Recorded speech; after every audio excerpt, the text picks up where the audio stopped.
All right, so here is how paper is made by me, Kayla Bennett. So, the natural resource that I chose was paper. So, yeah. So, let's get into how it's made by machine, how the industrial version is. First, what tree? What tree are they going to be using to be making paper? So, it turns out that for your everyday piece of paper, softwoods, like pine, spruce, or fir, are typically the ones that are used. And it has to be softwood evergreen trees because, yeah. So, what is the first step?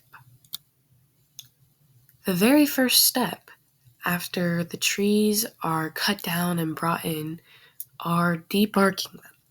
They take them and they put them through a machine, and the bark is stripped away from the tree. Now, in some cases, the bark is used for fuel for other parts of the factory, but not all the time.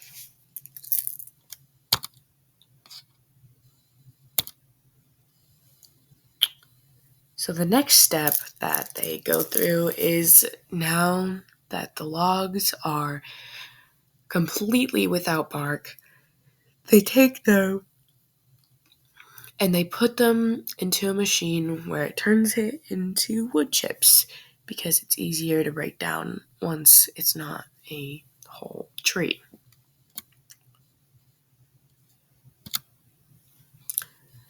After the wood chips are made, they put them through another machine to make pulp. So generally there are two ways that you can make pulp. You either do it by force, by grinding it and putting water in there, or chemically, which you put it in a basin, and like a really, really big basin, and pour a bunch of chemicals in there and let it sit. Because they are getting rid of the lignin, I think that's what it is called. The lignin is basically what binds the trees together. It's like the glue. Without that, it is the ingredient that we use to make paper.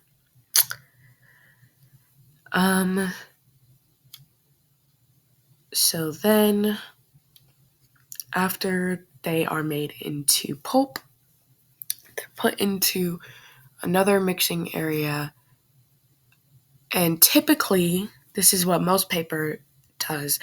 They put water and shredded recycled paper into the mixture.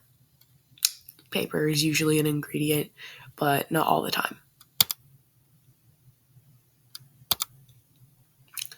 All right, so now that the pulp is prepared, the pulp is then washed and cleaned, and then after that, it is bleached.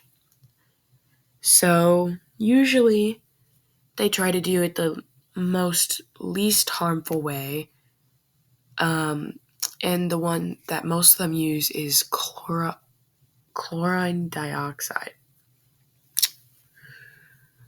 I've also heard of some using hydrogen, like some hydrogen mixture, but that was the main one that I was seeing. Then after they bleach it, this step in the process is when they can choose whether they want to color their paper or not. But for this case that we are going to be doing, we're going to say that they did not color their paper. Okay. Next, now that the pulp is fully at its last pulp stage, pretty much, they lay it out on a screen on a conveyor belt, and the conveyor belt is moving, and it goes through these cylinders right here that press it down and compress all of the water out. Now, not all the time, from what I've heard, not all the time, but most of the time, that water is collected and then reused, and like they filter it out and they reuse it in their paper making process. This is an older version of a machine, and it's not as big as like a very factory machine would be. But this is just an example to show you what these rolls would look like.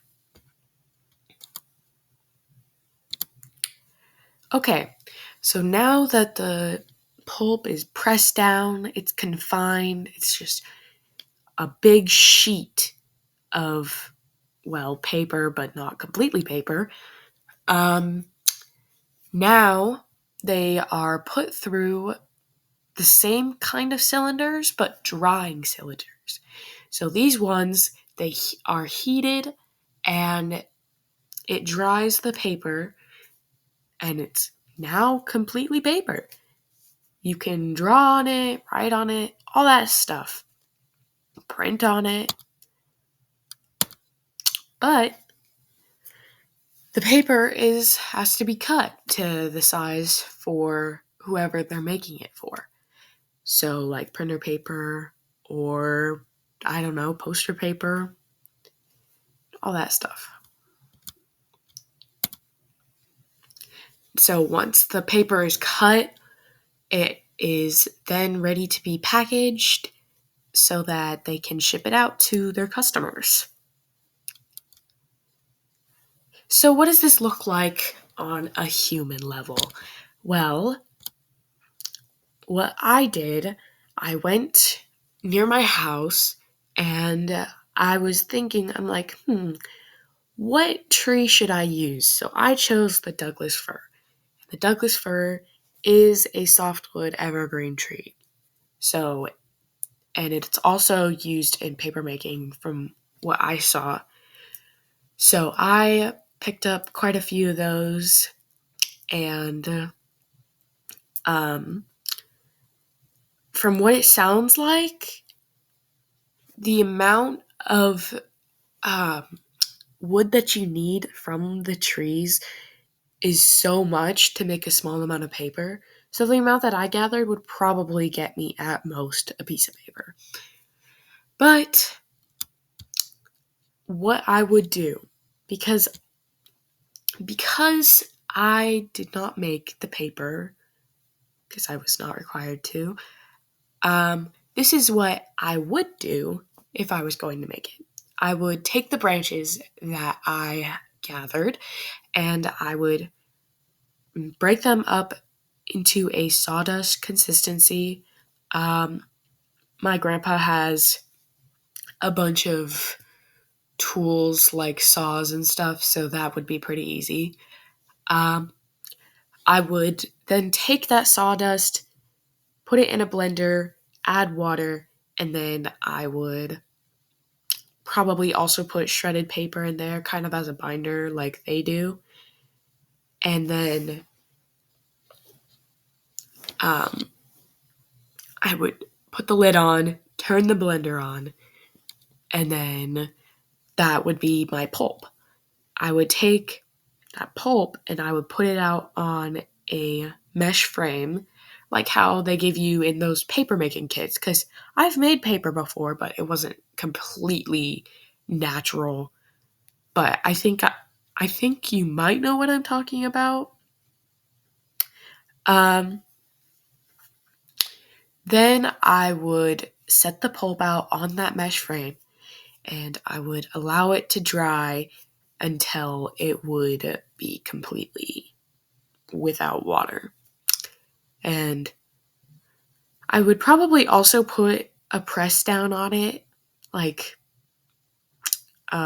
maybe a piece of parchment paper with some rocks on it so that the water could get out easier, make the process faster. But that's what I would do.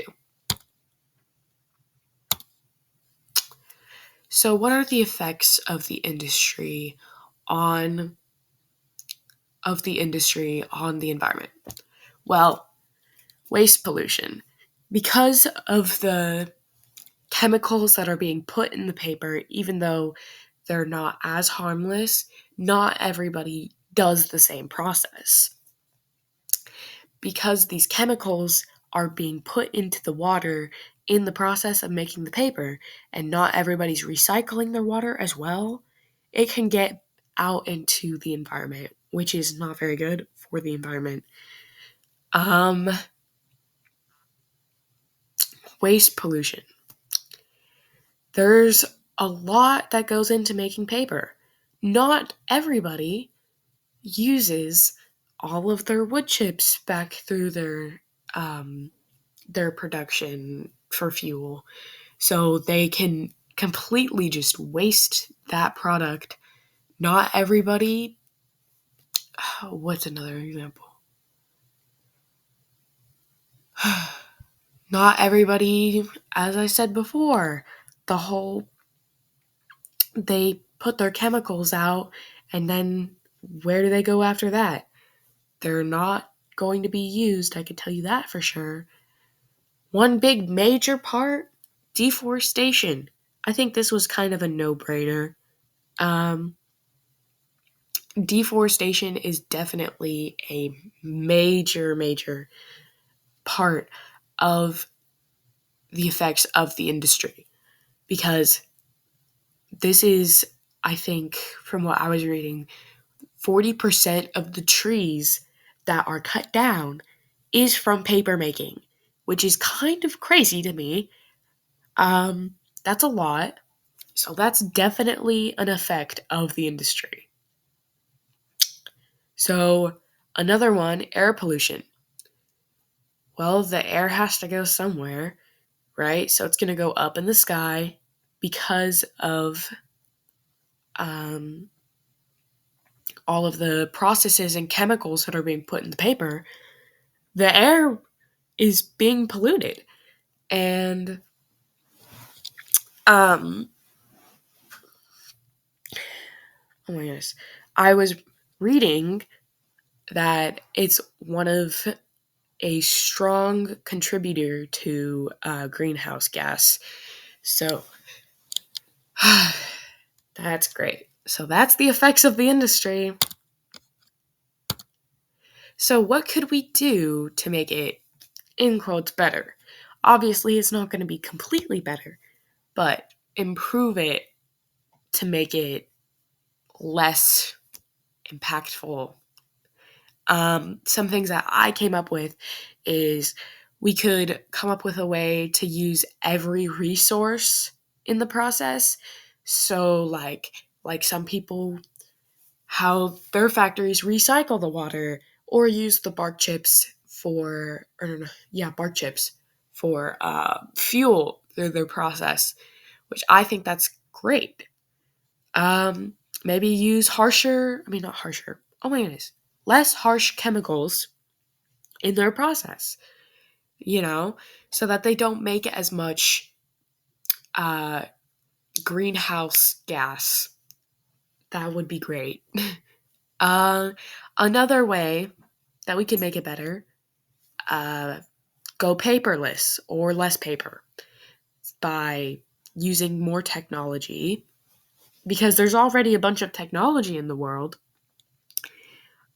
It would not be putting a strain on the environment from the paper industry if we use no or little amounts of paper.